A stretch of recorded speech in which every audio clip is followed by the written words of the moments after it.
అంటే రేపు వస్తారు. ఇదే కాదు, మద్యంలో దోచేసిన డబ్బులున్నాయి, గనుల్లో దోచేసిన డబ్బులున్నాయి, ఇసుకలో దోచేసిన డబ్బులున్నాయి. తమ్ముళ్ళు, ఈ రోజు ఒక్క విషయం గుర్తుపెట్టుకోండి. జగన్మోహన్ రెడ్డి నాటకం మీకు ఇచ్చేది 10 రూపాయలు, మీ దగ్గర దోచుకునింది 100 రూపాయలు. అతను దోచేసుకున్నది 1000 రూపాయలు. అవునా కాదా అని మిమ్మల్ని అడుగుతున్నా. ఇంత అవినీతి పరుణ్ణి ఎప్పుడైనా చూశారా అని మిమ్మల్ని అడుగుతున్నాను. ఇవన్నీ చేసి ఇక్కడ ఈ పెద్దిరెడ్డి అరాచకాలైతే నాకే అర్థం కావడం లేదు. నేను కన్నెర్ర చేసుంటే పెద్దిరెడ్డి ఇంట్లో నుంచి బయట వచ్చేవాడు కాదు, గుర్తుపెట్టుకోమని హెచ్చరిస్తున్నా. ఇంకో పక్క ఆవులాపల్లి రిజర్వాయర్ పేరుతో 600 కోట్ల రూపాయలు పని చేయకుండా దోచేసిన వ్యక్తి పెద్దిరెడ్డి. ఎన్జీటీ 100 కోట్ల రూపాయలు ఫైన్ వేశారు.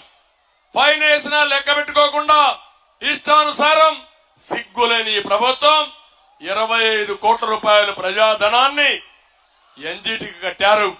తప్పు వీరిది, శిక్ష ప్రజలకిది. ఇది ఎక్కడ న్యాయమని అడుగుతున్నా. అందరి నీవా పనులు పూర్తి చేయలేదు. నేను అడుగుతున్నా, ఈ కోడూరు ప్రాంతంలో గాలేరు నగిరిపైన పనులైనాయా తమ్ముళ్ళు అని అడుగుతున్నా. నీళ్లు వచ్చాయని మిమ్మల్ని అడుగుతున్నా. వచ్చే ఆలోచన చేశారా అని నేను అడుగుతున్నా.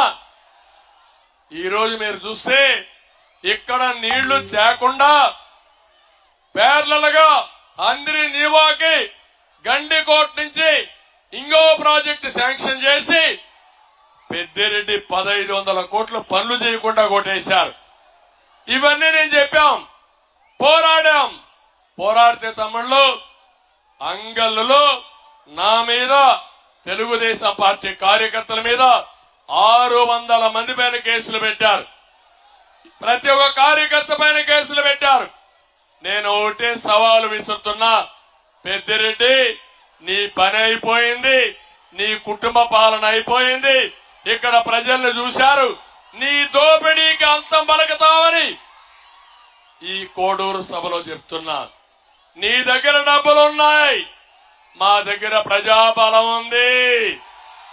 ప్రజాబలం ముందు నీ డబ్బులు ఏమీ పని చేయవు.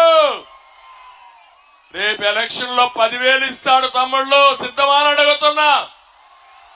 కొవ్వెక్కిపోయింది, బలిసిపోయాడు. ఇది బలుపు కాదు, వాపు మాత్రమే.